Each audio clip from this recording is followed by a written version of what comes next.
Dans ce tutoriel, on va aller à la recherche des fichiers du cours dans Moodle 2 et on va essayer de répondre aux questions suivantes. Où sont les fichiers du cours? Que sont-ils devenus?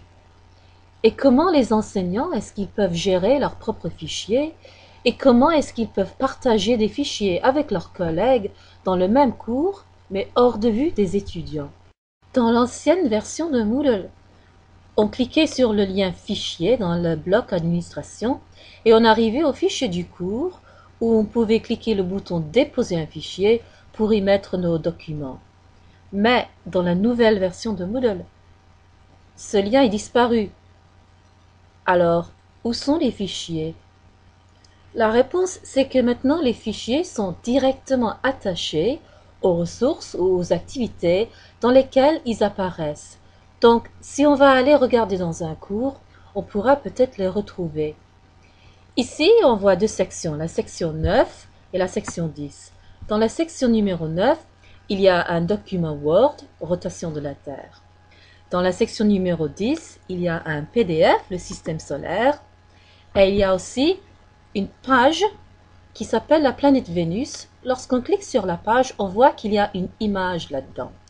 Alors maintenant, il faut accéder au sélecteur de fichiers qu'on a regardé dans la première vidéo de cette série.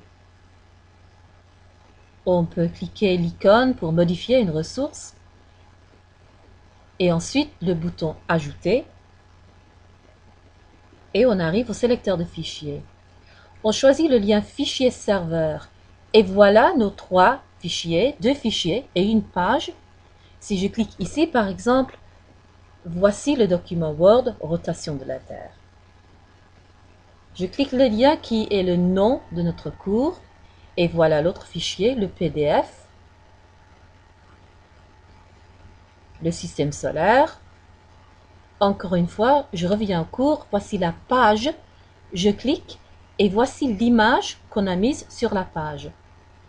Si on a les droits, on peut aussi aller dans d'autres catégories pour retrouver des fichiers dans d'autres cours. Si l'on est administrateur, on clique Système et on peut trouver des fichiers dans tous les cours de toutes les catégories. Il y a aussi le lien fichier récent qui nous montre, comme ici, les 50 derniers fichiers qu'on a déposés. Alors, que faire pour garder nos fichiers hors de vue des étudiants? Il y a un bloc qui s'appelle fichier personnel qu'on peut ajouter. Et de ce bloc, on peut ajouter, déposer un fichier, comme d'habitude, l'enregistrer. Et puis, la prochaine fois qu'on rend visite au sélecteur de fichiers, on peut cliquer le lien fichier personnel et récupérer notre fichier ou nos documents pour le montrer aux étudiants dans nos cours. Mais le problème avec les fichiers personnels, c'est qu'ils sont effectivement personnels et les autres enseignants, ils ne peuvent pas les voir. Alors comment faire pour partager des fichiers entre enseignants dans un cours, mais ne pas les montrer aux élèves? Un des moyens les plus simples, c'est de cliquer Ajouter une ressource et de choisir Dossier et de créer un dossier puis de le cacher en fermant son œil. On peut ou bien créer le dossier et puis ajouter les fichiers un à un, ou bien on peut téléverser un dossier zippé et puis en cliquant l'icône à droite ici, on peut choisir de le décompacter.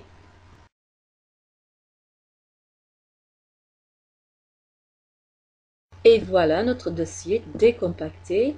Il faut maintenant fermer son œil. Comme ça, les étudiants ne vont pas le voir, mais les enseignants, eux, ils peuvent le voir.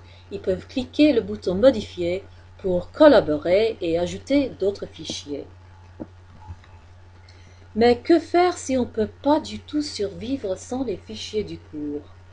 Alors, il y a un dépôt qui n'est pas conseillé parce que ça pose beaucoup de problèmes avec la restauration du cours, mais il s'appelle fichier du cours obsolète. Ce dépôt doit être activé par l'administrateur et il fonctionne comme dans les versions plus anciennes. Les enseignants peuvent ajouter, partager des fichiers qui peuvent ensuite retrouver à partir du lien fichier du cours obsolète dans le sélecteur de fichiers. Mais il faut vraiment réfléchir avant d'activer ce dépôt. Mais si vous avez restauré des cours en mettant à jour Moodle 2, ce dépôt sera activé par défaut. Et voilà,